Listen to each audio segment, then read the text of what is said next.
Hello, beloved. This is part 2 of Etienne Nodet's On the Biblical Hidden Calendar. The first part's back maybe a week. Part 2 is entitled A Biblical Calendar, Both Hidden and Virtual. At the beginning of the study of the Qumran documents, when the solar calendar of the Jubilees was not yet seriously considered, a calendrical problem surfaced. The date of Pentecost was consistently on Sunday, the 15th of the third month. This major festival included a renewal of the Sinai covenant and the admission of neophytes. Good to know. According to Leviticus 23:15-16, it occurs on the day following the end of 7 full weeks, which are counted from the day after the Sabbath, identified with the day of the wave offering and of the barley sheaf, that is, first fruits. So if Pentecost occurs on the third month, 15th day, the 7 weeks begin on Sunday, first month, 26th day. But for the mainstream Jewish custom, this, quote, Sabbath, quote, was the very day of Passover, that is, first month, 15th day. That is, according to the ancient meaning of the word that is found in Deuteronomy 5:12 and 15. So the 7 weeks are counted from first month, 16th day. The discrepancy could be solved thanks to a Persian writer, al-Biruni, of the 11th century. In a book on astronomy and calendars, he mentions a Jewish sect that was called Magariya, or in Arabic, that's cave dwellers, troglodytes, because its documents were found in Qumran caves around the 7th century. They demand that the year begin on a Wednesday. In this case, the problem disappears since the 26th of the first month always falls on the Sunday that follows the week of the unleavened bread. So the Covenanters were using the calendar of the Jubilees, which was confirmed later by other documents as stated above. Al-Biruni adds that for the Magariya, the beginning of the first month is a Wednesday of full moon.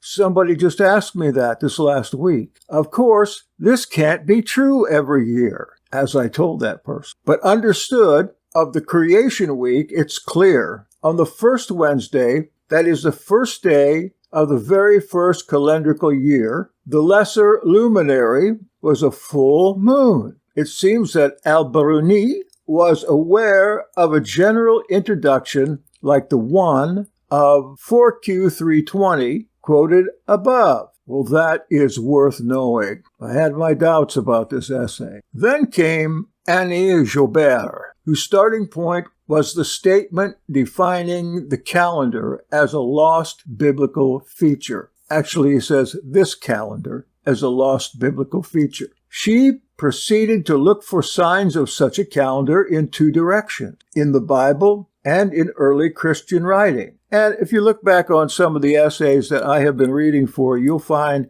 that I have parts of Joubert's essays, which were really the premier understandings of this calendar. And I might say that she wrote those observations clear back in the 50s, early 60s. The event in the biblical narratives are less often dated than in Jubilees. Before the ones given with numbered, unnamed months, the pattern works, especially for the Hexateuch and Ezekiel. Hexateuch, if I'm not mistaken, is the Pentateuch, first 5 books, plus Joshua. Hex means 6. Scholars call those first 6 books Hexateuch. Nothing occurs on a Sabbath, and the main dated events occur on special days. Those special days in the Qumran calendar are Sunday, Wednesday, and Friday, as you know. This general view has been accepted by biblical scholars, but with definite reservations for the special days displayed in Jubilees. Incidentally, the common biblical word for month, of which the natural meaning is novelty, that is new moon, except, like I'm wont to say, there's no moon in new month in the Hebrew. There's no word Yerach there. And I believe the word that he's speaking of is Kodesh, which means new. And in the Hebrew of the scripture, speaking about new moons, does not have moons in there at all. It just says new. Now here's a dispute. The new moons came later. Did the Masoretes supply the word moons because that's what they were practicing, new moons? Or did it mean to harmonize it with the rest of biblical writ, new months? And of course, in our liturgy, we just use new months and not new moons, recognizing that as a gloss over what should be in there. I'll read that again. Incidentally, the common biblical word for month is Kodesh, of which the natural meaning is, quote, novelty. Nova means new. That is new moon, says Nodet, but that's not what it says. Any other meaning is a distortion. I'm sorry, but new moon is a distortion. Jaubert's hypothesis of a solar year hidden in the Old Testament can be strengthened by some legal aspect. The creation week, discussed above, launches a non-lunar calendar. As for the definition of the days of the cultic calendar, they begin in the morning. The Passover lamb must be slaughtered on the 14th of the first month and eaten in the evening, and the Israelites were brought out from Egypt, quote, that very day, unquote. That is, the night of the same 14th, this according to Exodus 12. The Day of Atonement falls on the 10th of the 7th month, but it begins on the eve of the 9th day. This implies a reckoning of the days from the morning, for otherwise it would start one day before. Leviticus 23:32. Then, according to Leviticus 22:29 through 30, the sacrifices of thanksgiving will be eaten on the same day without leaving any of it until morning. So the day includes the following night. Thank you. Indeed, this was the rule at the Jerusalem temple. In spite of the use of the Babylonian reckoning for the Sabbath, any cleansing has to be performed by daylight, but it takes effect after the sunset of the same day. This according to Numbers 19:7. Thus, a useful conclusion can be drawn. The same Jubilee calendar is used in the biblical narratives as well as in the laws. Its two salient features are the reckoning of the days from the morning and the importance of the full moon. However, we do not know whether or how it actually worked, especially for the feasts, because of the inconsistency of the time cycles, that is, weeks, lunar months, season. At first glance, it can hardly be reconciled with a Babylonian lunisolar calendar, with its named new moons and the reckonings from the evenings. So the various calendars used in the Bible have to be considered. Then we have Roman numeral 2, the actual biblical calendar. Let's see if we can get through part of this. We can see in the Bible three main calendrical systems that seem to be in succession. At the beginning of the Passover narrative, we hear of a change of the beginning of the year, Exodus 12, 1 through 2, but otherwise they are never defined, so a special attention has to be paid to the transitions between them. Is he talking about the beginning of the year? Part 1. About Solomon's Temple, Calendar 1. In the Bible, from the primitive stories until the last kings, only numbered anonymous months are used. However, a specific period stands out, for the special month names appear in dates connected with the building of Solomon's Temple. The works began in the month of Ziv, 1 Kings 6:37, and were completed on the month of Bul, verse 38. The 8th month, the dedication took place on the month of Ethanim, 1 Kings 8:2. The MT adds a gloss. It is the 7th month during the feast, unquote. The month names are Canaanite, Phoenician, and in the Bible, this is the only case of the use of what looks like yada for dating purpose. Elsewhere, it only indicates a period of around 30 days. In the temple story, we do not know whether this indicates a month as a period or the first day of the month, which would give a precise dating. We can only suggest that the very word, and it looks like a yod, dalet, and hey. It's not a dalet. That's an R. The word Iraq. That's what it is. I don't read Hebrew very well. I've kept my attention on biblical Greek. So we could get probably Professor Smith in here that could help out. But yes, this word they've been talking about is Yirak, meaning moon, could have referred to a full moon for the month Ethanim. The connection made by the MT with the feasts of the booth could imply that Yirak plainly means on the full moon day of Ethanim. It's a big jump. Incidentally, Solomon's Phoenician connection was strong, as suggested by 1 Kings 5:15 in the Septuagint, which we'll quote now. And Hiram sent his servants to anoint Solomon in place of his father. Anoint Kri, Ki, Ro, Iota, first three letters of Christos, which also means to pour oil on somebody. Anoint. So Hiram sent his servants to anoint Krisa, Shlomo, in place of his father. Hiram's influence had already surfaced in another context. After David had conquered Jerusalem, Jebus, and settled in the stronghold, it's reported that he went on and became great. Then Hiram, king of Tyre, sent him messengers, workers, and materials, and they built a house for him. The conclusion is remarkable, as it tells us in 2 Samuel 5:12. So David knew that Yahweh had established him as king over Israel. This is the same pattern as the relationship between Hiram and Solomon, and both passages shed some light over one another. The next question is to determine how long such a calendar could have been in use. We may observe that after the discovery of the Book of the Law in the temple, King Josiah proceeds to cultic reforms and celebrates a Passover that had not been kept, quote, since the days of the judges who judged Israel, and during all the days of the kings of Israel and of the kings of Yehuda. 2 Kings 23:22.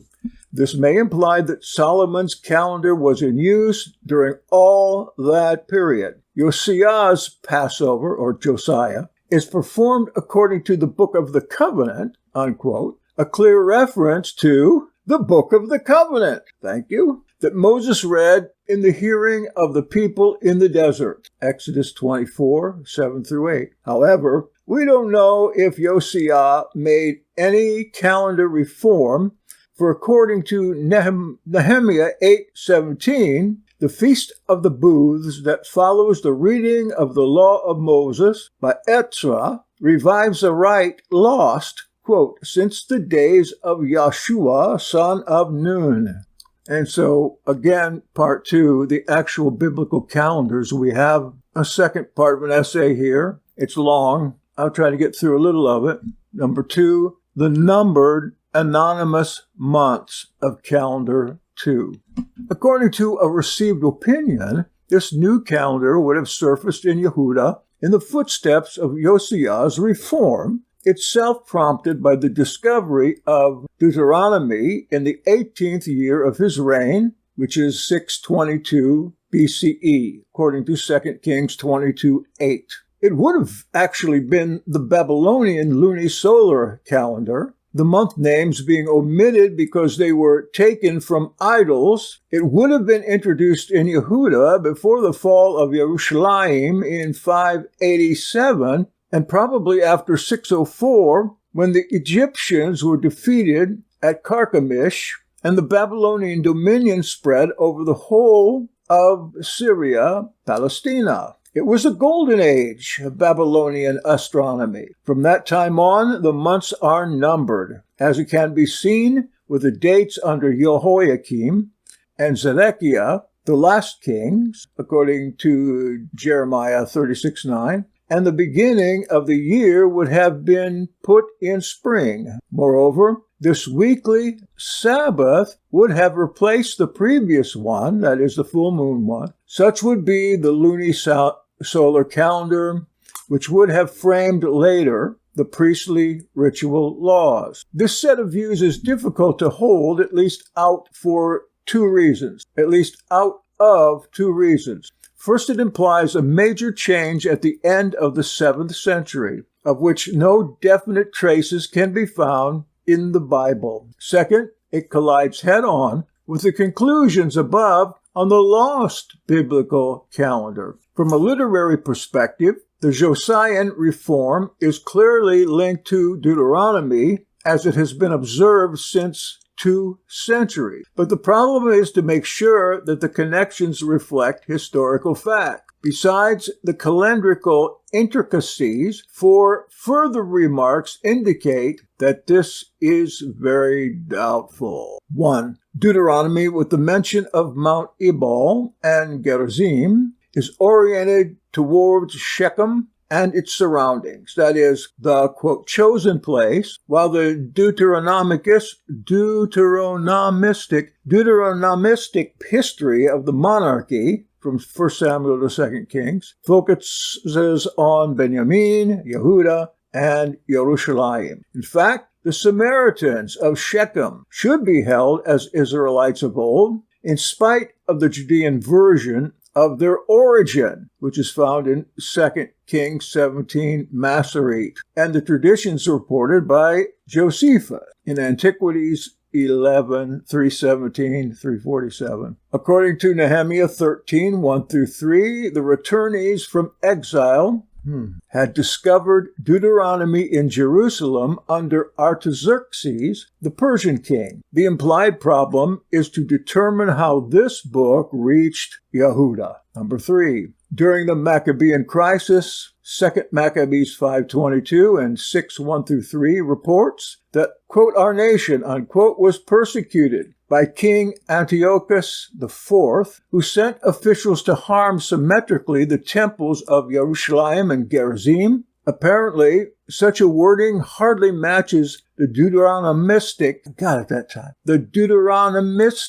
rule of one chosen place, but its being unnamed may have allowed some flexibility. And to finish up this reading, in short, we cannot say anything definite about the Hosian reform, and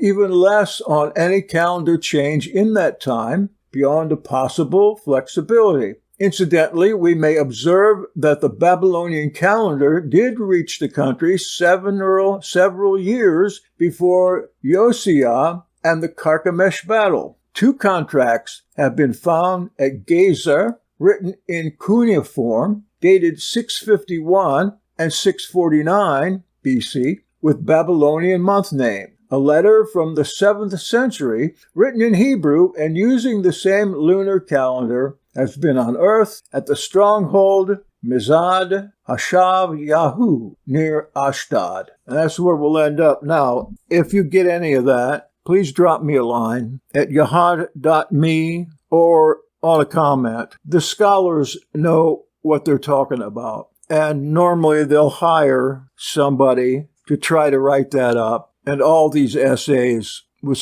a few exceptions, are extremely confusing to me. I'm waiting to read one that gives me some indication as to placing on the lost biblical calendar, which I believe is a Zadokite calendar, a succinct and correct way of calculating which week that first day of the year starts. You know, on our calendar, the first day of the year is never the first day of the week. This is what we're not used to. In the Zadokite calendar, the first day of a week is Sunday, but the first day of the year is always Wednesday. Not to get into it any further than that, but the dispute here is whether the first day is the first Wednesday after the solstice, or is it the first day, Wednesday, after the Sunday, the first day of the week. Now that would put the first day of the year back as much as a week